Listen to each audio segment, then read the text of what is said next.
thing. So just be careful. Just always kind of ask yourself, this should be in degrees, should be in radians. Okay. If you have a calculator handy, could you calculate this value for us, please? Yes. Hold on. 21 sine 61. 18.36. And then So I got a different number. I got a different number here. So I mean, it's close, but not. I mean, I wouldn't say that close.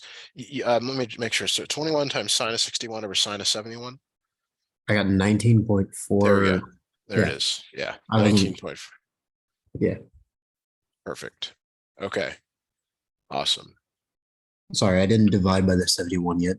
Okay. Got it. Yeah. Okay, so what's good here about this problem is that you see that you can use law of sines to find the side. Now I know as a student, sometimes you like want to like map out these rules. If you really want to rule here, like two of the angles were given and a side, that's not perfect because that could also be you could also maybe think of something else, but that's what you're looking for law of sines. But I sort of prefer this angle side across from it pair that you've got. Gotcha. Any questions on that? No. Okay. So the other time that you use law of sines is to find the angle. Okay. Like I showed here in this like sort of flow chart, you can either use it to find a side or to find an angle. Excuse me. Let me snip in this question here. So here's another triangle. And notice they only give you one angle. Right. There's no way to find the other two angles by simple subtraction. You have to use law of sines. Right. So you have to decide, okay? And I'll choose for you here. Well, actually I take that back. You can only find R in this problem because you have the side across from it. So Matthew's preference is always to put the sign or the thing you're trying to find in the top left. Okay.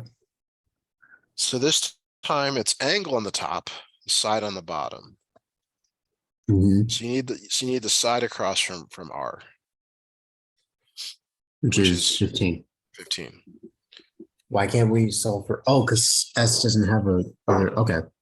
Yeah, it's a good like. Well, why can't we? Well, it's missing too much information for that. Good. Now on the right here, you need another angle and another side. So you have to use the only one that's given. Right. Sine 98 over 17.5. Now you've probably noticed that I am not writing out the formula each time. I'm not writing like sine A over A equals sine B over B. I'm saying angle over side. It's really the sine of that angle, but equals angle over side.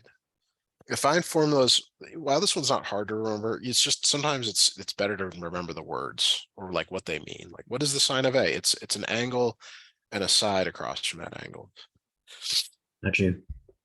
Okay. And my preference is always put the thing we're looking for, the thing we're trying to solve for in the top left. Mm-hmm. Okay, so we undo by multiplying by 15 on both sides. So sine R equals, and it really better to put that 15 in front, 15 sine 98 over 17.5, like that. Mm-hmm. And then how do you undo sine? Use sine inverse. Now your calculator can handle all of this in one step, or you can put this all in at one time and get a final answer. If you want to piece it together, you can, but know that your calculator can do all of that. So go ahead and work that out on your calculator and let me know what you come up with. I got 58.8. Yeah. No, 58.08. Sorry. No. Yes. Yes. Okay.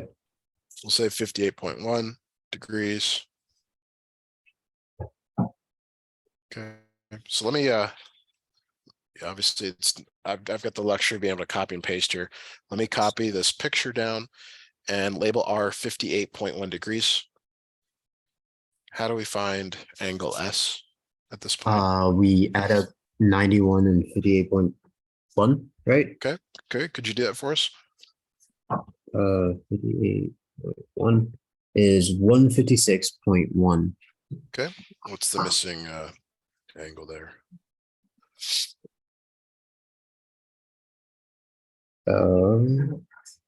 The missing angle is 23.9. Okay, very good. So let's say we wanted to find y. Why do we use law of sines here? Why? Because we can Yeah. use the. Can you ask the question again? You kind of cut out. Yeah, why do we use law of sines to find y? What is it about? Why does law of sines apply here to find y? Um, because you need an angle or a side to find an angle or a side. And since we have an angle, we can use that angle to find side y, right? Yes, sure. Yeah, no, that's perfect. Yeah, I mean, that's exactly what you need to say. So the thing we're looking for is y over. Now, y is a side, so we're going to go sine of the angle across from it down 23.9. here. Yeah. And then you have a choice here. And what I always tell students is to use the given information, not the calculated values. Right. There's the potential for some error.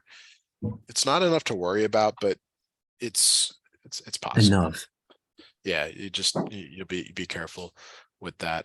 Whenever you dimension drawings, you always dimension from a known sort of a known place, not a calculated place, if at all possible. Got you. So you're just solving for y here, so you got to clear out this sine 23.9. You probably already know how to do that. That goes in the numerator. Sine 98. If you got a calculator handy, please go ahead and calculate that. It is pretty important to be able to get the calculation right. 7.16.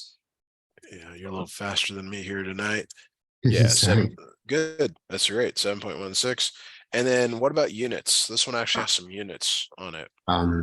Would it be 7.16 meters? Yes, got it.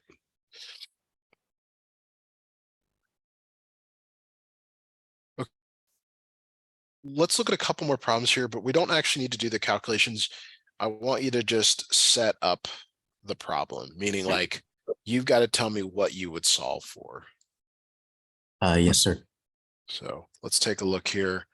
Here's a new question for you to look at. I want you to tell me using law of sines what you would solve for, and then what you would and how you would write it out, what your equation would look like. We'd start off solving for I. Okay, So, angle I. So go ahead and take a moment and figure out what that would look like. I over, no, yeah. Sine of I over 8 and then equals sine of 115 Okay, over 13. very good. Okay, Then you multiply by 8 on both sides. right. And you take the sine inverse and you'd get I. Yeah. Good. Okay, so once you found I, what would you do to find H?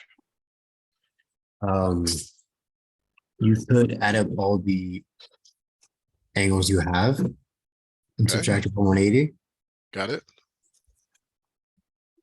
And then after that, you would find side GI by doing sine H. No, by doing GI over sine H equals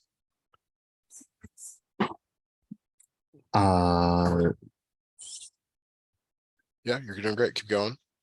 You need another side up here, side over angle. Oh, over equals 13 over 115 sine 115.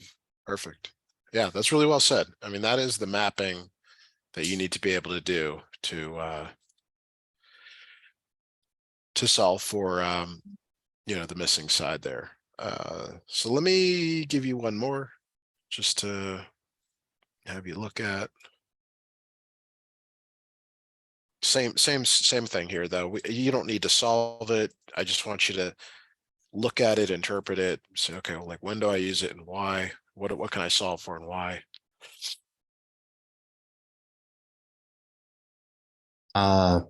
So here we would here we would solve for AC using angle B, right? You So could it'd absolutely be do it. Yeah, you could so absolutely it'd do it. be So let's call it little b. Yep. So b right. over. B over sine 51 Okay, equals equals 9.8 over 71. sine 71. 70 sine Good. 71. Okay, so assume now that's perfect. Now assume now you have b. What could you find next?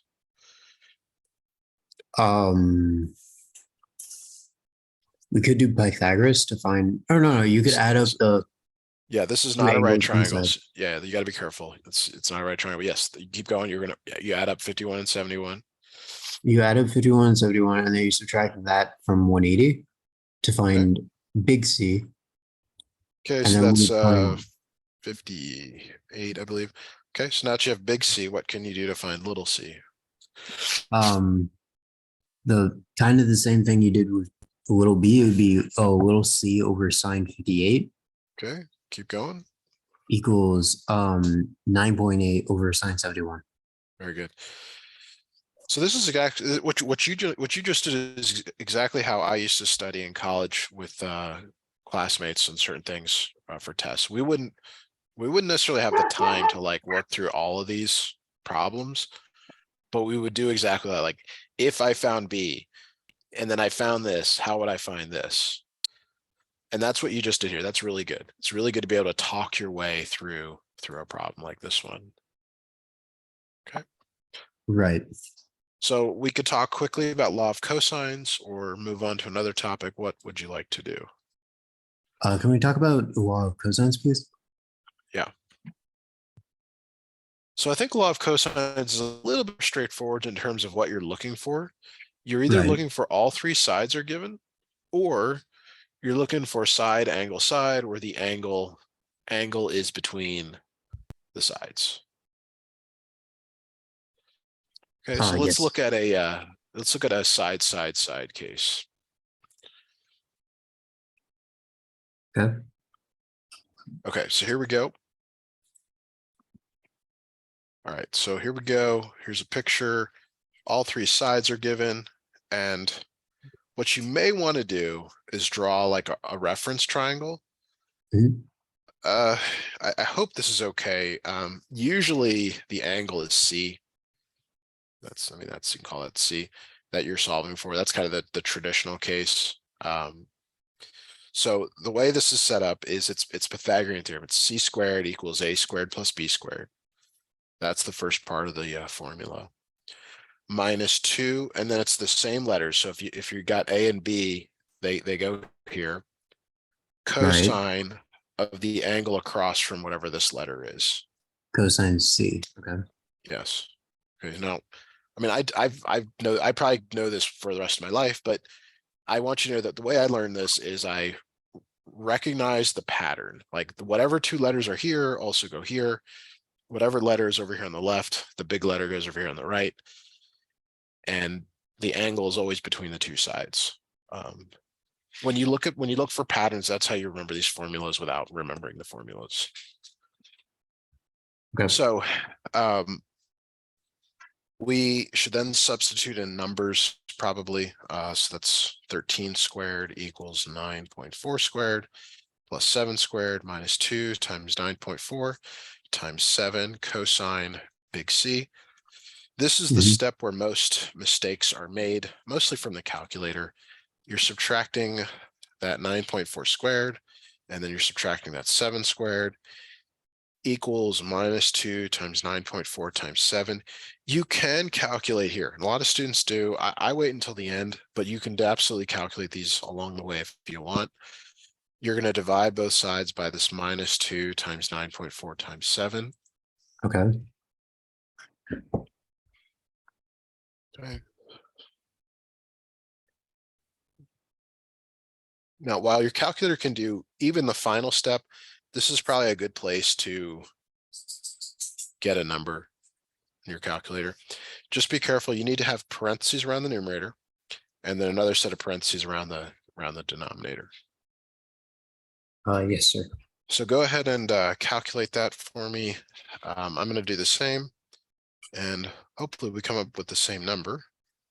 Hopefully. It's always good to do these calculations twice. You know, clear out your screen, try them again, and hopefully they're the same. If they're the same, you either got it right or you made the same mistake twice. Hopefully it's that you got it right. What did you let me know what you come up with here for this. Yes, sir. 9.4, not 9.8.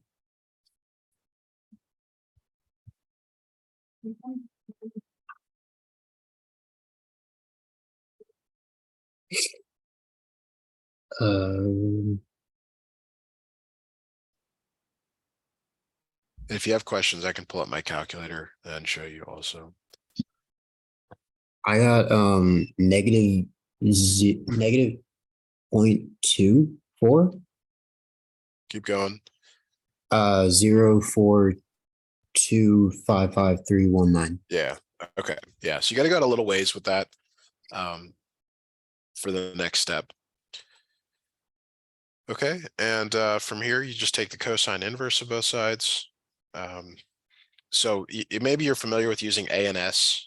I'm not sure if you're familiar with that or you copy and paste, but you want to use a fair amount of precision on that, like 4 to 6 decimal places. That will give you the best result here. Right. And if you have no idea what I'm talking about, I can show you examples. No, I get what you mean. Cool.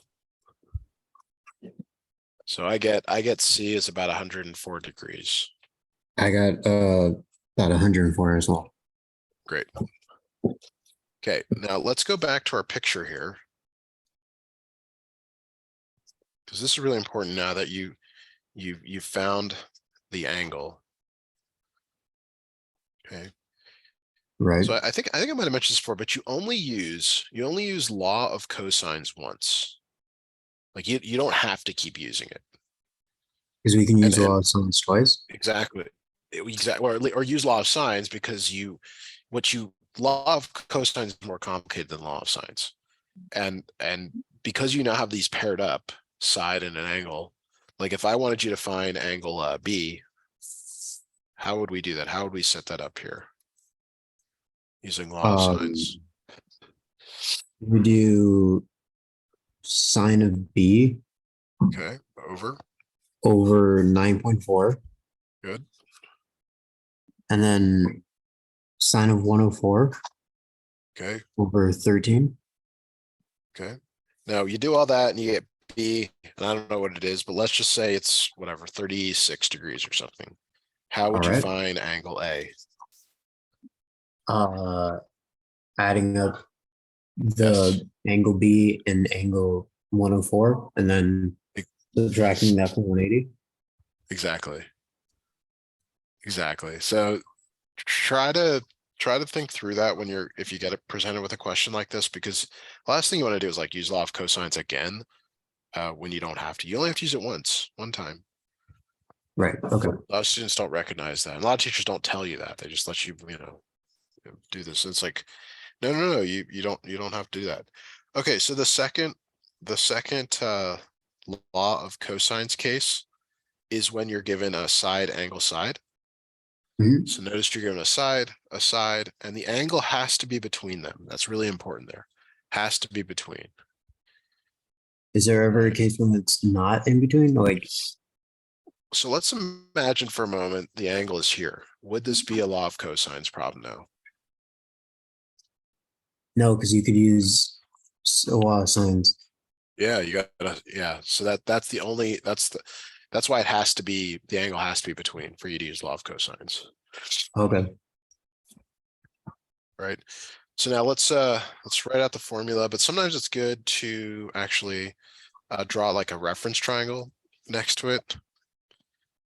So let's see here, call this big angle C, A and B. So the first part of the formula is the C squared equals A squared plus B squared. That's the Pythagorean theorem, just sort of written in different direction. Right. Minus 2AB because A and B are on that side. Cosine of big C. Okay. So in your problem, you're trying to find X, so it's X squared equals, and the A or B doesn't matter. It doesn't matter whether that's A or that's B. You just pick. It really won't matter. Right. Cosine of 61. And so you just calculate this. Only thing you got to be careful of is okay, you get all that number, but then do you take a square root? Don't forget to take a square root to solve for, basically, because you'll get a number that's really large and it should be in the same order of magnitude as these numbers when you're all Right. done.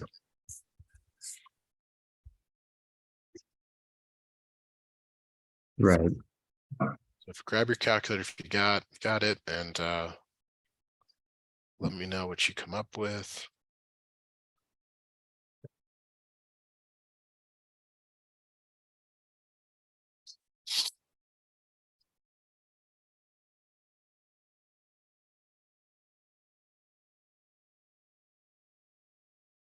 Whoa. Oh, right. It's a big number.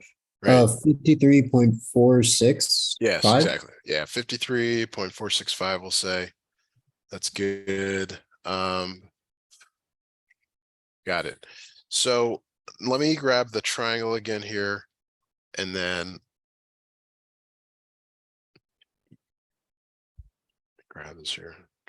There it is. Okay, so we now found that this side is 53.465. We used law of cosines. Right. So let's say I wanted you to find B. How would you find angle B? I would do law of sines. It'd be sine B Okay, over 55 okay, equals sine 61 okay, over 53.465. good. Fantastic. Now let's just say you worked that all out, you found angle B. How would you find angle A? Adding up angle B and angle 61. And subtracting from 180, right? Yes. Really good. So that's really good. Like that progression is really important, that you see like, okay, I do law of cosines, but then I don't have to use it again. I can use law of sines, and you know why you're using law of cosines, why you're using law of sines. That's a much more important part of math that you're getting to. You need to know why you're doing something, not just how to do it. Yes, sir. Make that connection. So that's really it. I mean, other than just doing a million problems, I mean, that's really it. There is the exceptions. There's no triangle, and then there's the, I don't know what they call it in your class, but there's when there's multiple triangles or no triangle. I wouldn't think that would come up on a final because it's kind of a exception, but I mean, he did have a test question on it last time, so maybe. okay. It's but so in terms of what we're going to cover, I don't think that's a good use of our time. If there's probably some other Right. things you have questions on, Right. The when you use it is okay. What you should be looking for is when you calculate an angle. Mhm. It's usually law of sines, by the way. It's usually law of sines. Whenever you calculate the angle, if you take 180 minus that angle, And then I call it there's still room for the other angles. That's how you know. And without doing an example, we wouldn't be able to get into it, but it generally comes from law of sines and first finding the angle. Okay. Missing angle. But we should talk about some other things. What else comes to mind from the last few weeks that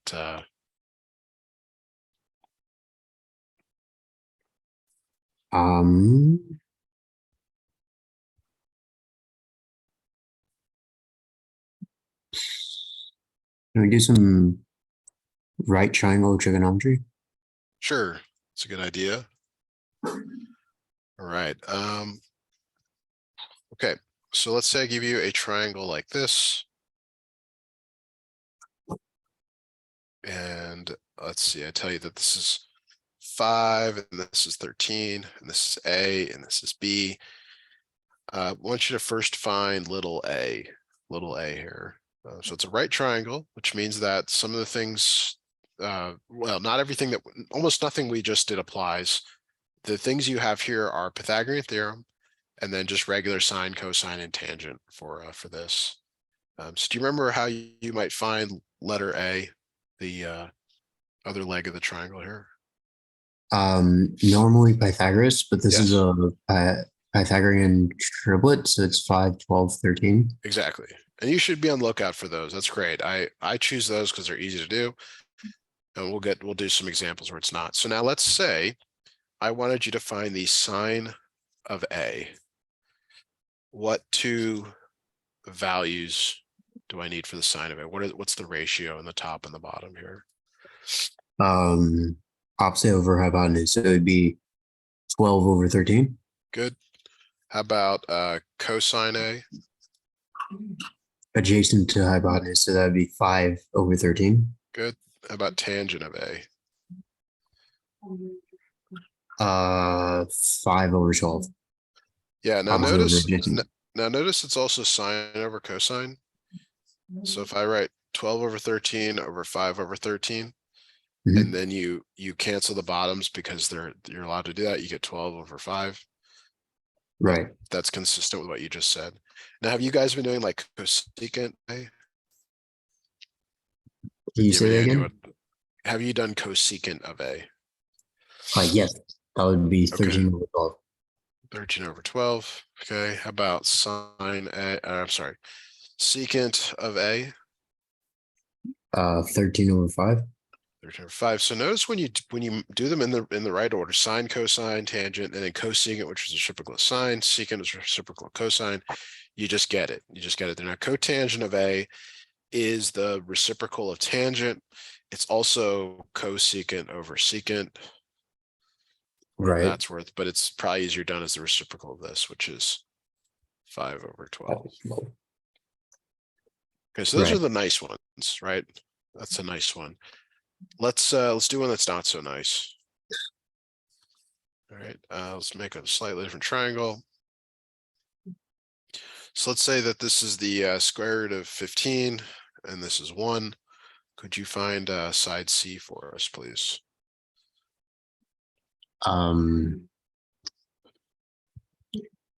One sine of 15. So you would do Pythagoras, that'd be Yes. 1 squared plus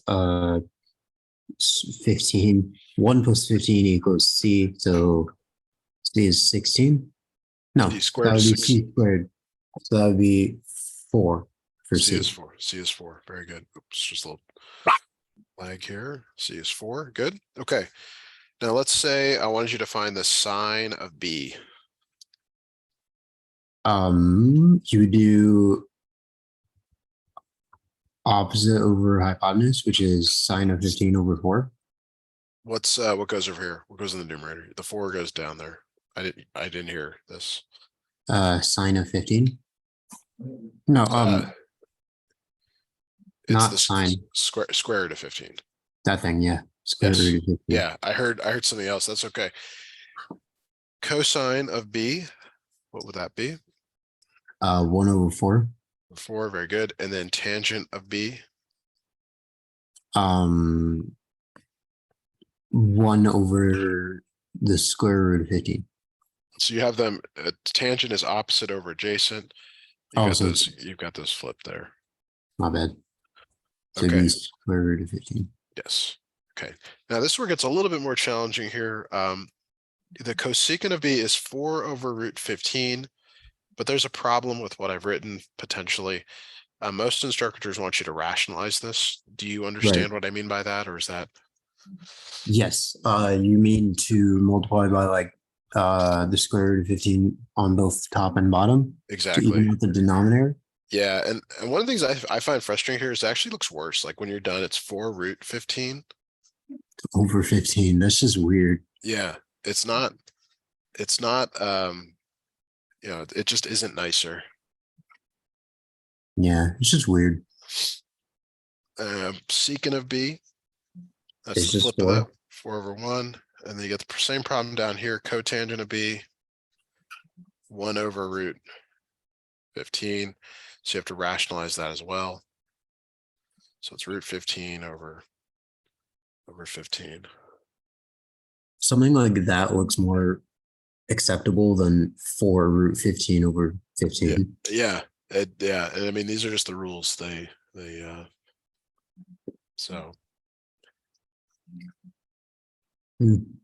Okay, let's grab this triangle here and let's just do a couple more things here. So one of the things I have not had you do is actually find the value of b. Oh yeah. Find the value of b. Like we just said, we're like, all right, sine b is square root of 15 over 4. But what is the actual angle measure of b? So that's where you do the sine inverse of square root of 15 over 4. So could you do that for us? Could you Yeah, 1 second. Oh my god.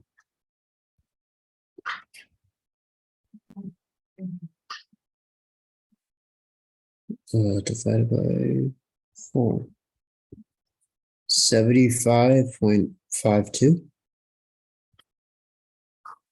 Yes, that's correct. So 75.52. Now let's say I wanted you to find angle A. How would you find angle A? The simplest way possible. What's the best way to find it? Easiest, fastest. Sine. Just like in the Right. previous problems, what do the three angles in a triangle add up to? Oh, 180. Yes. So you don't want to overlook that, because like you can do an unnecessary step to find it. Now we know the answer is 14.48. Well, let's do something different. Let's use the sine of A to find it. The sine of A is 1/4. So A is the sine inverse of 1/4. So would you put that in your calculator and verify that that actually is what we think it should be, which is 14.48 degrees. I got 14.477, which rounds up to 14.48. Yeah, close enough here. Yeah. So it all should work. Like it should never violate each other. If it violates, you've done something wrong, you made a mistake somewhere, something like that. Right. Okay, now did you have any word problems in your in this part of the course? Right angle, trigonometry, word problems, story problems, like ladders or airplanes, anything like that? Word problems. I think so. Okay. Hold 1 second.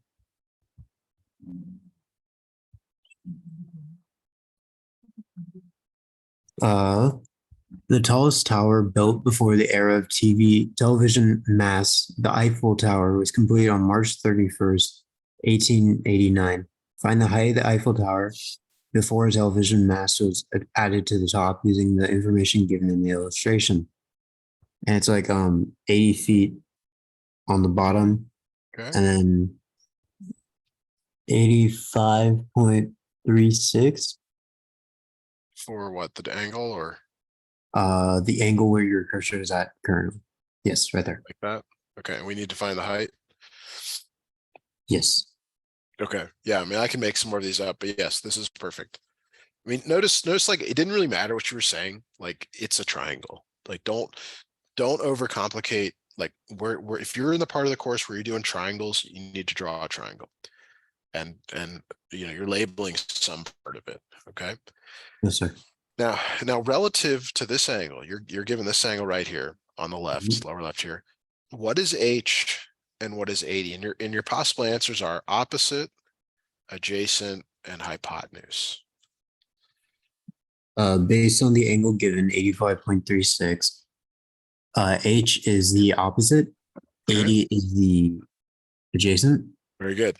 Now, which of the three trig functions, sine, cosine, and tangent, uses opposite and adjacent? Tangent.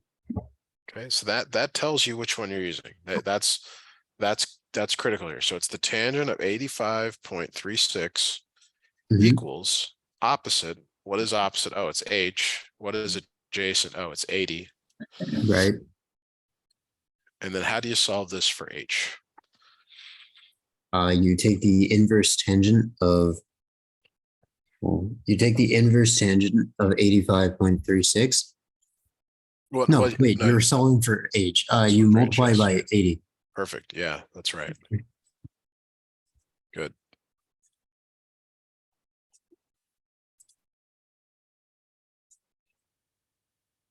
And that would be, oh, that's a big number.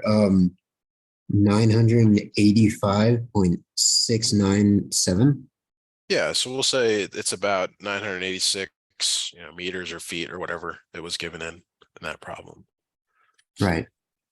It was in meters, I believe. Yeah, so your In instructor's feet. probably looking for units, so just confirm that. Right. Right. Okay. That was Okay, so let's do another problem. Let's do a ladder problem. So maybe you're hanging up lights on the side of your house. Maybe you're doing it for a friend, but he's got a 21-foot ladder. oh my. Yeah, actually that's not drawn very well. It's drawn a little different. He's got a 21-foot ladder Mhm. and it's only 6 feet. It's only 6 feet from the wall. Okay. Okay, so I want you to find this angle right there. That's called the angle of elevation, but how do you find that angle of elevation? It's the same thing as last problem. You have to figure out relative to that angle, what is the given information? Is it opposite, adjacent, hypotenuse? Which two of the three is that? The angle right now relative to that angle, it is adjacent and hypotenuse. Okay, so which trig function do you use for that? Sine, cosine, or tangent? Cosine. Cosine. So if the cosine of theta equals what over what? 6/21. Good. Well, I want you to solve for theta. Give me your final answer rounded to 1 decimal place.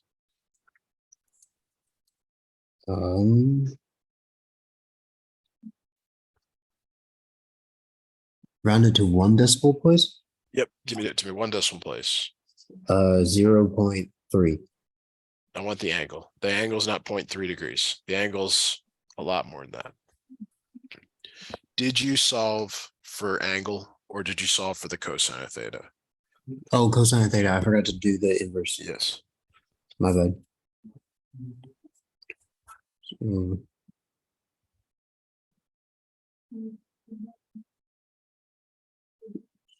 Um, Inverse cosine would be 73.4.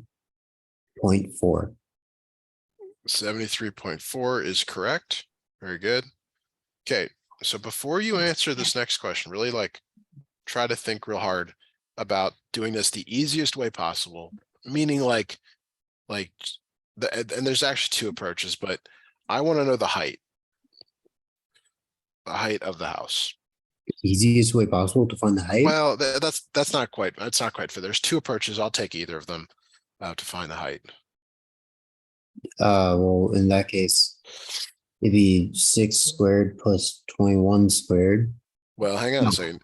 Wait, hold on. No, Yeah. it's 6 squared, or 21 squared minus 6 squared. Yeah, no, I like to write it out. A squared plus B squared equals C squared. So that is option one. That is the first way to do this for sure. And I think that's the easier way. Option number two is to use some variation on sine, cosine, or tangent. Mhm. I think they're equally right here. I wouldn't have an issue with either one. It's kind of preference. But yeah, because you could solve for H in this other over here. H is 20.124 according Perfect. to option one. Perfect. And Now then let's do it with option two, and excuse me, let's use sine. Let's use sine 73.4 equals H over 21. right, Like you to solve that for H, and you should get exactly the same answer. so 21 times sine of 73.4 is 20.124. Yes, exactly the same. Yeah, exactly the same. Awesome. Okay, so the time we have left, let's quickly talk about reducing roots.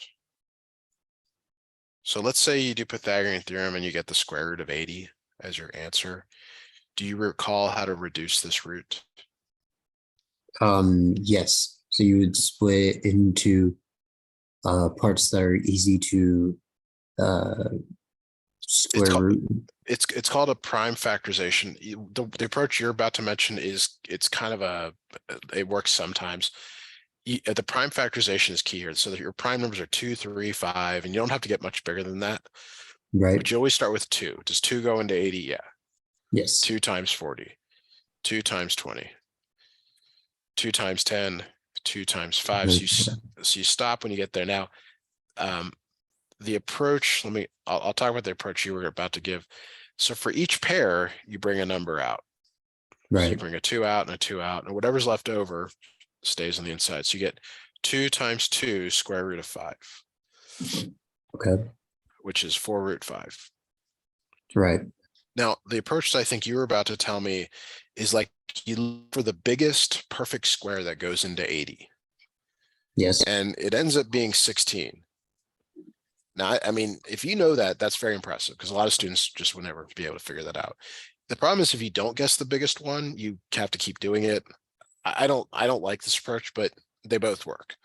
Right. Because the reason you do it is because the square root of 16, it's like, oh, that's 4 root 5.